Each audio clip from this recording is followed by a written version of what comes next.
Halo, ketemu lagi dengan saya Prima Dewi di YouTube channel saya Rasa Prima. Merdeka, 17 Agustus sekarang kita.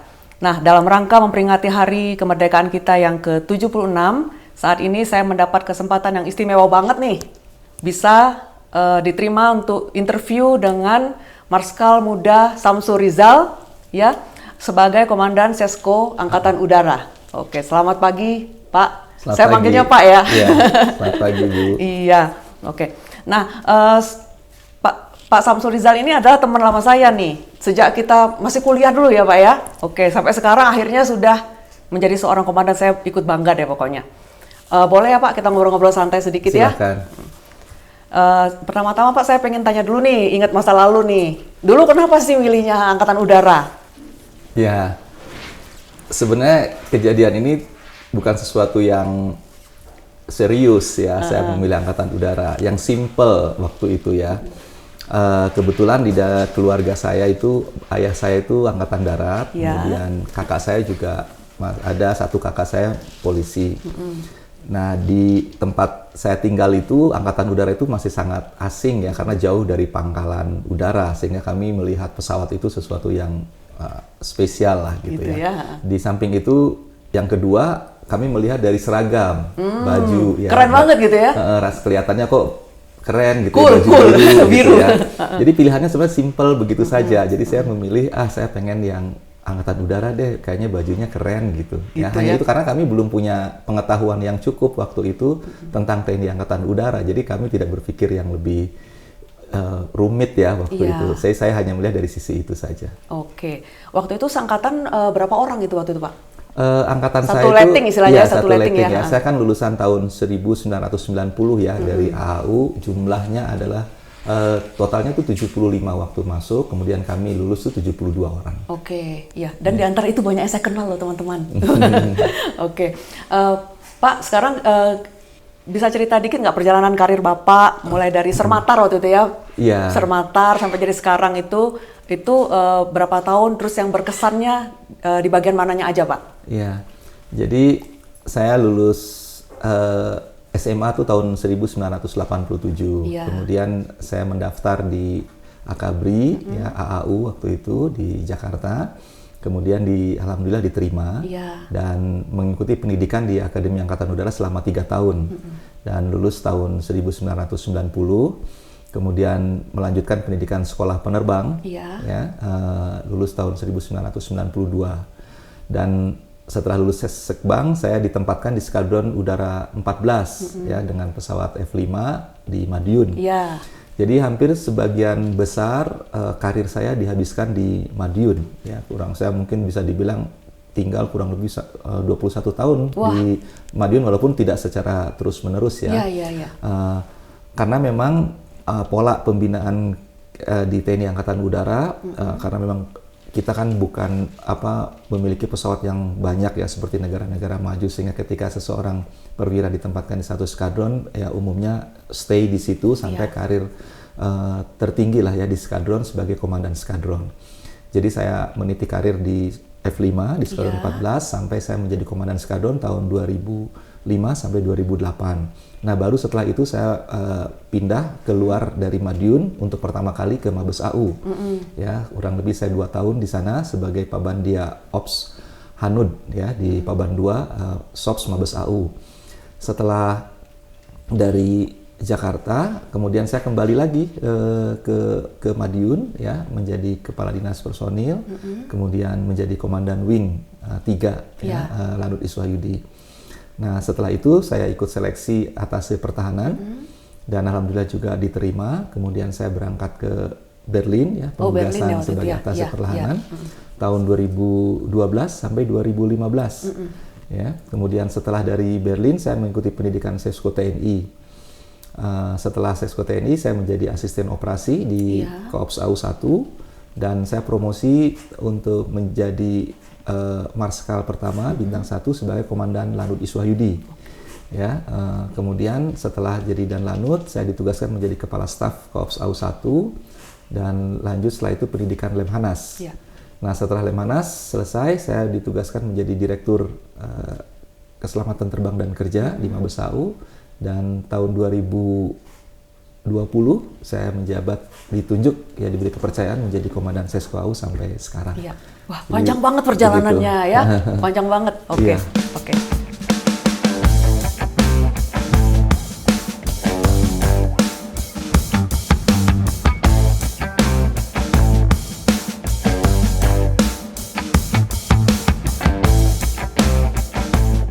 Pak Samsul, dalam perjalanan karir yang begitu panjang itu ya, bisa cerita nggak pengalaman yang paling berkesan gitu Pak, bagi Iya. Bapak? Saya hampir semua berkesan bagi saya ya, penugasan itu, karena itu memang bagian daripada tugas saya, dan saya menikmati semua penugasan yang diberikan oleh negara kepada saya. Memang ada momen-momen tertentu yang membuat ya pengalaman itu begitu terkesan, ya berkesan bagi saya. Ya, saya ceritakan dua saja ya yang bisa saya share. Yang pertama adalah ya ketika saya pertama kali menerbangkan pesawat. Wah, iya. Ya, baik itu pertama kali ketika di sekolah penerbang maupun kemudian saya menerbangkan pesawat jet di Madiun. Ya, itu sama terbang, tetapi ada sesuatu memang yang berbeda antara pesawat latih dan kemudian pesawat Yang tempur, sebenarnya. ya, pesawat tempur ya. Ini sebuah ekspresi saja ya, ekspresi diri ya menurut saya, karena mungkin pengalaman ini hanya dirasakan bagi kita yang mengalami langsung momen itu. Jadi saya memang merasakan betapa ada sisi keindahan di situ ya, di samping memang sebuah challenge juga, tantangan untuk bagaimana saya menerbangkan pesawat. Ya, terutama ketika saya melakukan terbang formasi ya, semacam itu ya, jadi ya akrobatik gitu ya Pak ya? Ya, akrobatik dalam formasi itu sangat, di samping sesuatu yang memang menantang ya, karena memang itu membutuhkan skill ya dari seseorang untuk menerbang pesawat, tetapi saya melihat dari sisi lain betapa indahnya kita melakukan penerbangan formasi manuver itu gitu ya, manuver-manuver itu, baik dari melihat dari sisi antar pesawat maupun melihat keseluruhan daripada latar belakang bumi yang di bawah, yang karena kita terbangkan, jadi memang ya itulah kekuasaan Tuhan, bahwa saya melihat betapa indahnya langit dan seisinya dan bumi itu ya. Itu kesan yang sampai sekarang barangkali itu menjadi bagian dari kenangan saya dalam bertugas. Kemudian yang kedua, ketika saya bertugas sebagai atase pertahanan di Berlin, di Jerman, karena bagi saya penugasan itu adalah di luar daripada tugas yang selama ini saya geluti di lingkungan tentara ya, TNI, karena itu saya berada di bawah dua sebenarnya orang tua saya waktu itu, satu di Kementerian Luar Negeri, satu tetap di Mabes TNI. Jadi orang tua saya itu dua sebenarnya. Jadi laporan atau mendapatkan perintah-perintah itu dari dua orang tua, dari Kementerian Luar Negeri dan juga dari Mabes TNI atau Panglima TNI, tentu dengan penugasan-penugasan tertentu yang memang terkait dengan bidang tugas saya waktu itu. Apa yang menjadi terkesan adalah bahwa saya merasakan saya berada menjadi diplomat ya, dalam tugas-tugas untuk melakukan ya representasi saya sebagai TNI, mewakili Panglima TNI, mewakili Kepala Staf Angkatan, juga melakukan ya negosiasi ya, kemudian juga reporting dan lain-lain sesuai dengan tugas-tugas seorang diplomat. Juga saya berinteraksi dengan berbagai kalangan ya di seluruh dunia di sana, di lingkungan Kementerian Luar Negeri, baik mewakili pemerintah Indonesia maupun kita juga berinteraksi dengan negara-negara lain di lingkungan atase pertahanan, khususnya di Kementerian Pertahanan maupun di Kementerian Luar Negeri. Saya kira itu. Oke, wah luar biasa banget nih. Saya juga cuma bisa membayangkan aja Pak, gimana perasaannya kalau lagi di atas itu. Kita dari bawah juga lihatnya kan kayaknya, wah bagus banget gitu kan ya. Dan memang betul kata Bapak tadi, butuh skill yang luar biasa itu pasti kan. Iya, oke. Nah Pak, bisa cerita sedikit nggak Pak tentang Sesko Angkatan Udara ini? Ada apa aja Pak? Terus yang dipelajari di sini tuh apa aja Pak? Iya, jadi saya menjabat Komandan Sesko AU sejak tahun Mei 2019, jadi sekarang udah lebih dari setahun di sini. Ya, setiap kita penugasan memang di TNI ini ya, selalu kita tidak pernah tahu kita akan ditugaskan di mana. Ya, walaupun juga saya tidak sekolah di sini, karena saya Seskonya di Amerika waktu itu ya. Jadi ya, saya ke sini menjadi Komandan Sesko.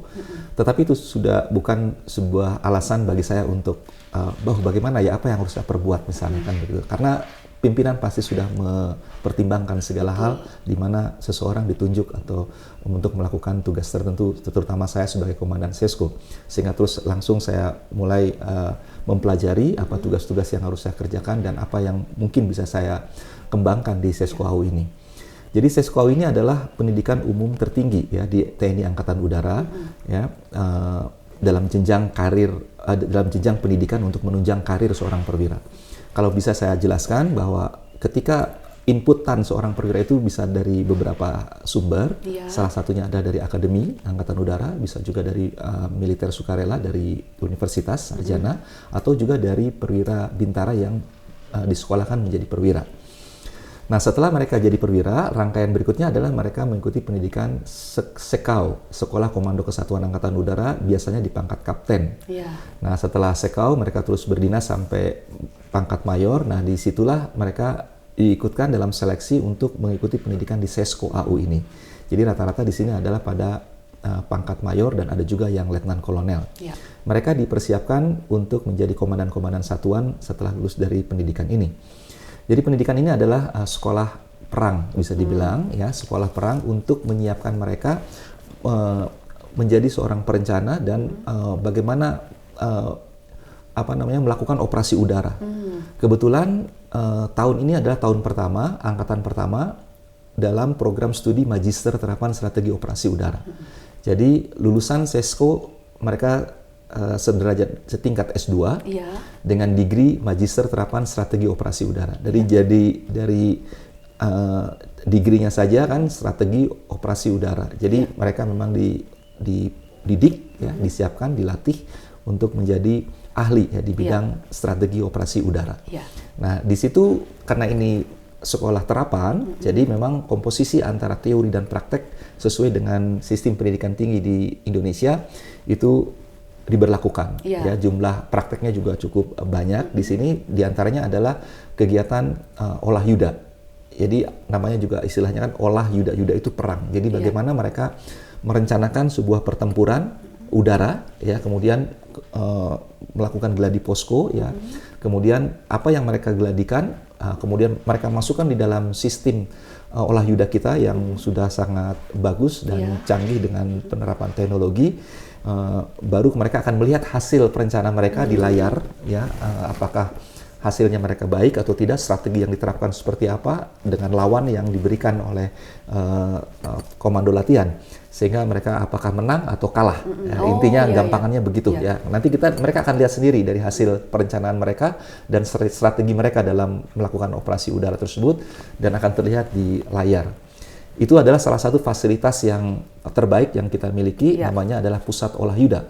Jadi sudah kita menerapkan teknologi tinggi di sana dengan sistem algoritma yang cukup rumit, karena semua bagian dari alutsista, ya, baik pesawat, persenjataan, sampai pada kemampuan individu dari penerbang juga kita masukkan sehingga menjadi bahan pertimbangan dari komputer, ya, untuk menghitung, mengkalkulasi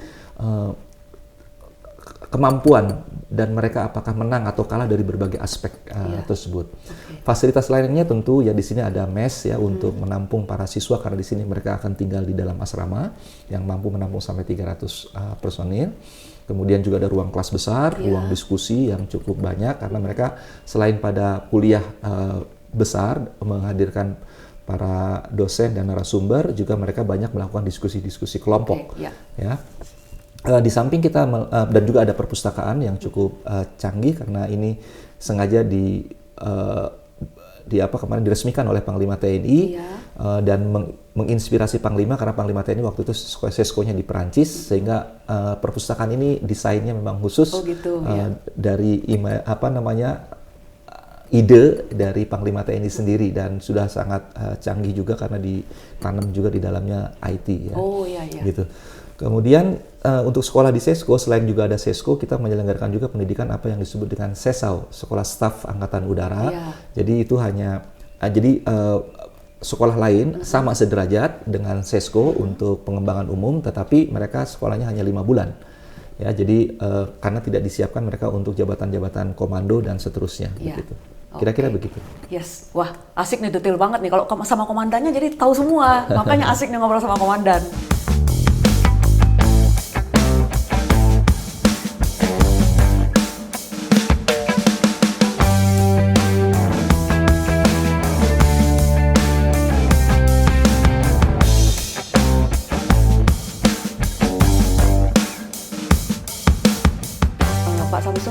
saya mau tanya sedikit ya.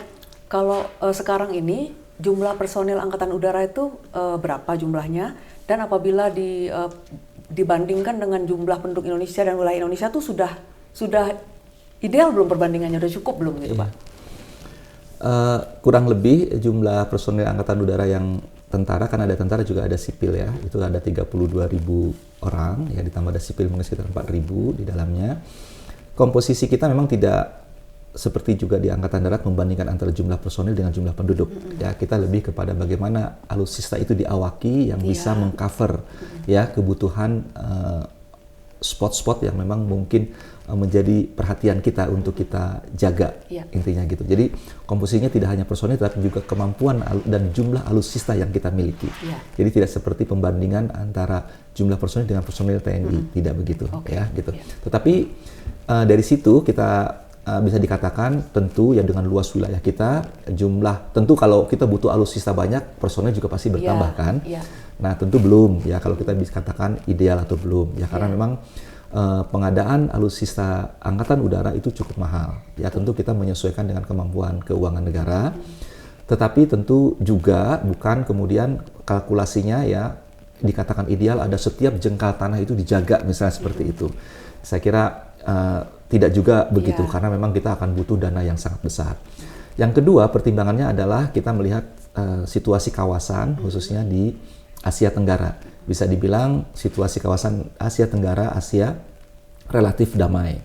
Walaupun memang ada eskalasi di Laut Cina Selatan ya, dan kita juga memang tidak termasuk negara claimant ya terhadap Laut Cina Selatan, tetapi juga kita mengantisipasi kemungkinan terjadinya konflik di sana, kita akan terlibat ya spillover istilahnya dari konflik Laut Cina Selatan. Juga tentu tantangan kita yang lain adalah banyak ya, selain misalnya terorisme, terus perdagangan gelap ya, dan lain-lain ya, atau pelanggaran batas wilayah dan lain-lain. Tapi kalau untuk sifatnya perang terbuka kemungkinannya kecil. Itu menjadi pertimbangan bagaimana kita membangun kekuatan Angkatan Udara yang diinginkan sesuai dengan kemampuan keuangan negara gitu ya. Oke. Pak, kalau tadi menyinggung alutsista Pak sedikit Pak, sekarang ini yang tercanggih yang dimiliki oleh Angkatan Udara itu apa Pak? Kalau dari sisi pesawat tempur ya, kita memiliki F-16 ya tipe C dan D, dan sekarang yang tipe B juga, yang A dan B sudah di upgrade ya dalam program Falcon Star atau IMLU, dan itu sudah setara dengan F-16 Block 52. Saya kira itu sudah cukup canggih pesawat tersebut ya. Kemudian kita juga memiliki pesawat Sukhoi 2730, saya kira itu Sukhoi, juga pesawat. aku familiar itu Pak, dulu sering ya teman-teman seleting Bapak ya pakai Sukhoi ya Pak ya. Itu juga pesawat yang cukup canggih. Kemudian kita juga memiliki pesawat T-50 ya, buatan Korea Selatan. Juga itu juga pesawat yang cukup canggih. Artinya canggih itu kalau kita ukur dari sisi kemampuan avionik, membawa amunisi dan sebagainya. Dan itu sudah pada generasi 4,5 gitu ya. Kalau pesawat transport ya kita masih pesawat yang lama, yang terbaru adalah pesawat CN295 ya, dan kita sudah, saya dengar dari Kementerian Pertahanan kita sudah kontrak untuk pengadaan pesawat C130J ya. Mudah-mudahan dalam waktu dekat akan tiba, dan itu adalah pesawat transport menengah yang cukup canggih ya. Kemudian helikopter kita memiliki Caracal, itu juga pesawat angkut sedang dan SAR yang juga cukup canggih ya. Untuk Caracal buatan negara mana itu Pak? Airbus ya, Perancis. Airbus.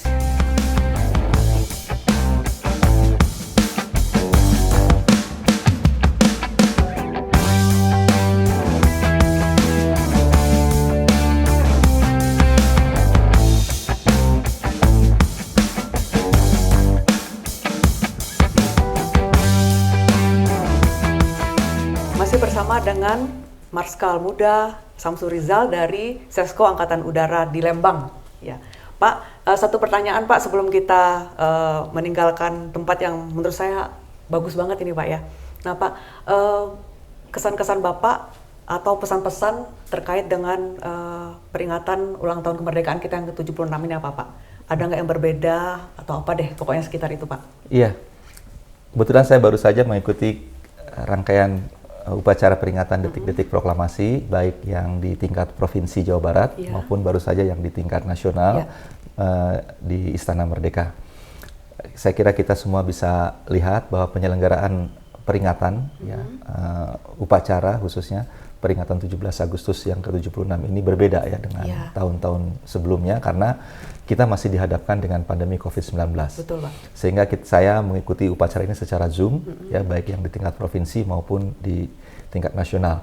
Tetapi saya melihat tidak mengurangi sama sekali nilai ya kehikmatan, kemudian rasa kita, semangat kita ya, nasionalisme kita, karena justru dengan begini kita bisa melihat secara lebih luas ya, kita melihat langsung apa yang terjadi di istana, juga semua masyarakat ya, instansi, kementerian, lembaga, daerah juga mengikuti upacara yang sama di waktu yang sama, walaupun di tempat yang jauh, termasuk juga perwakilan-perwakilan negara di luar negeri, semuanya ikut.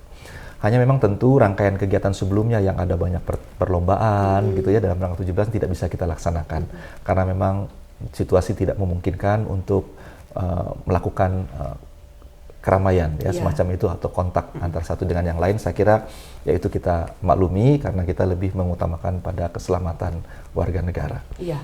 Saya kira itu. Pak, ada pesan-pesan nggak yang ingin disampaikan untuk generasi muda lah terkait dengan Angkatan Udara atau terkait dengan negara kita ini, Pak? Iya.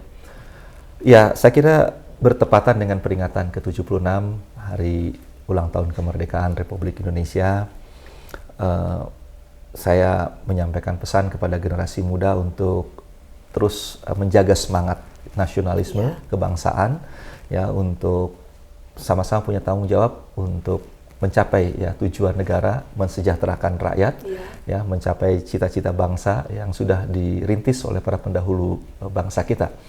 Setiap kita ya siapapun warga negara punya kemampuan, punya latar belakang, ya punya bakat masing-masing. Jadi tidak perlu kita sama semuanya, semua karena diperlukan oleh negara ini. Mau latar belakang, mau bertani, mau jadi tentara, mau jadi wartawan, mau jadi pengusaha, mau jadi pilot, gitu, mau jadi YouTuber, semua punya kontribusi yang sama ya. Yang terpenting ada semua kita punya semangat ya untuk Indonesia, ya untuk pembangunan Indonesia dan mewariskan semua yang baik untuk generasi-generasi kita yang akan datang. Iya. Oke, terima kasih banyak Pak. Ya. Terima kasih. Terima kasih loh Pak sudah kasih kami kesempatan sama-sama, untuk berkunjung ke sini. Semoga Bapak beserta semua jajaran senantiasa diberikan kesehatan dan selalu sukses Pak ya dalam menjaga, mengawal NKRI. Terima kasih. Oke guys, begitulah tadi ngobrol-ngobrol kita dengan Komandan Sesko Angkatan Udara Bapak Samsul Rizal. Sampai jumpa lagi di Rasa Prima berikutnya, di mana kita bisa melihat apa yang dirasakan dan merasakan apa yang dilihat. See you!